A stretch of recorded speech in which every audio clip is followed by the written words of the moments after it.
That was pretty magical, wasn't it? In the winter break of my first year of college, I met 3 of my favorite people in the world: Hermione Granger, Ron Weasley, and Harry Potter. Even if you've never read the books or seen any of the movies, these names are probably familiar to you. Discovering Harry Potter and his world was magical. I devoured the first books, completely immersing myself in the lives of these characters and the adventuresome plot lines and even the unforgettable phrases of this world. One of my real-world best friends also discovered these books at the same time, and we would call each other over this wintry month apart, comparing our reactions. In about a week, I finished reading the first 3 books, the only ones out at the time. Then I reread them, again and again. Each time a new book came out, I reread the books that came before and added the new one to the collection. To this day, I reread these stories every year. Looking back now, I can identify the value of each reading. Each time was different for me. The first time I read these books, I focused on what is there, the magic and the story and the characters, especially Hermione, that nerdy heroine that I so warmly recognized. The second time, I spent more time focused on what wasn't there. In particular, there were no LGBTQ characters or characters who had a diversity of abilities. The third time, I recognized what I wish was there, like more Hermione. And the fourth time, I was finally able to see what was there that I hadn't paid attention to before. Specifically, the intentional imperfections and foibles that made each character leap off the page just like a real person. And so on and so on. Each rereading revealed something else about the text and about me. Okay, I admit it. It's not just Harry Potter. I am an incorrigible rereader. My shelves are full of books that I have or will read again. I have been called a book hoarder by that same best friend from college, actually, but he just doesn't understand. Once was enough for him, not for me. Okay, I'm also a rewatcher. That movie with Cary Grant and Audrey Hepburn, Charade, don't ask me how many times I've seen it. It would just embarrass both of us. The last time I reread Harry Potter, I started thinking about how like Torah they are. Now, stay with me. A week after Yom Kippur, we're allowed to dig a little less deep. I'm not talking about the style or the content of the books, the Torah and the Harry Potter books, though I have to admit the Torah might benefit from the addition of the Weasley twins and their gleeful disregard for authority. I mean, really, imagine them confronting Pharaoh. The Harry Potter books are like Torah in the way that I return to them, to their comforting words and stories and rhythms. It's all so familiar that I almost don't even need the page to read the words aloud. And while the words stay the same, the meanings of these books are constantly changing. As in Harry Potter, in Torah, I discern different lessons each time I return to it. Like Harry Potter, the Torah is an imperfect text written by human beings with flaws. But also the way that Harry Potter does for me, the Torah has something new and valuable to offer with each reread. The good news is we all get to reread the Torah together, starting next week.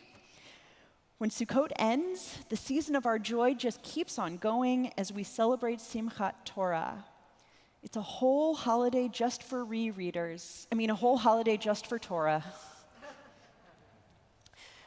We don't celebrate this book of Torah because its characters or dialogue or lessons are perfect. Some aren't even palatable, let alone inspiring. But Torah does have passages of sheer beauty and inspiring stories within the story and wisdom that shines through the well-worn verses. But you don't have to take my word for it. Torah reading and rereading is one of our most ancient traditions. While the temple still stood when Jews drew closer to God through the smoke of our sacrifices, even then we gathered together to read Torah. The earliest synagogues were built while we still had a temple, but then they were not there for prayer or for singing. Our synagogues were there for gathering and for reading. Torah has bound us together since those ancient days. Not just the idea of this book, this origin story for us all, but its actual and constant presence in our lives and in our thoughts. After the temple was destroyed, generations of rabbis emerged to shepherd Judaism into an unknown future.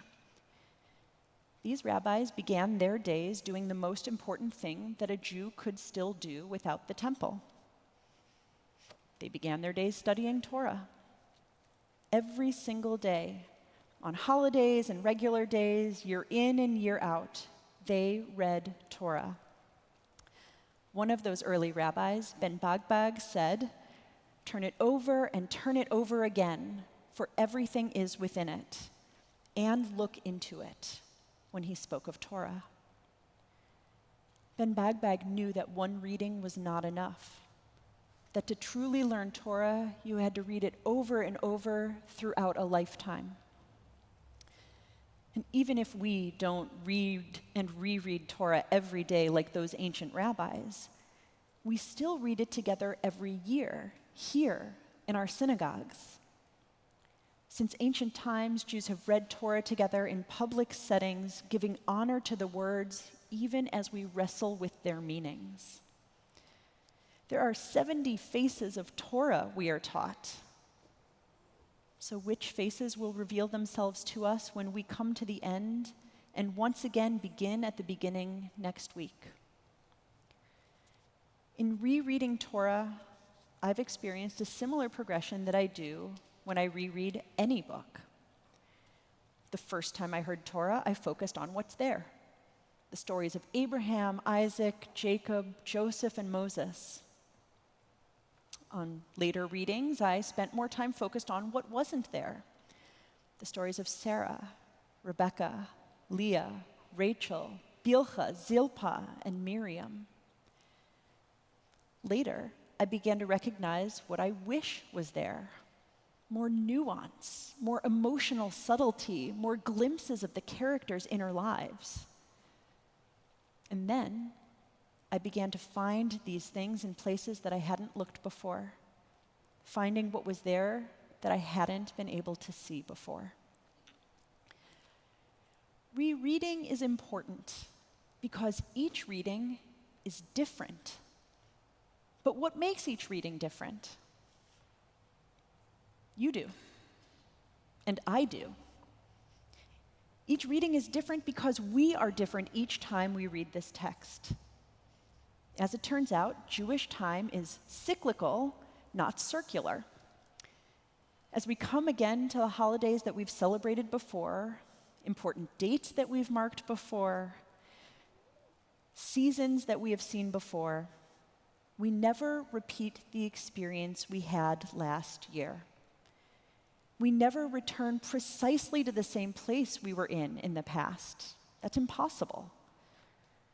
Because none of us is the same person we were last year. We have spent the last year doing and not doing, learning and forgetting, connecting and disconnecting. We aren't who we were a year ago, but from our new vantage point in the cycle of time, we can see and remember who we were then. We might even be able to empathize with our past selves, maybe even forgive them. And we can certainly thank them, our old selves, for helping us become who we are now. Reading great books helps reveal who we are. Rereading great books helps reveal who we can become. So, next week, when we return to the beginning of the Torah, I hope you'll take a moment to think about who you were when we last started reading Torah a year ago. And I hope you will dream about who you might become by the time we begin rereading together again next year.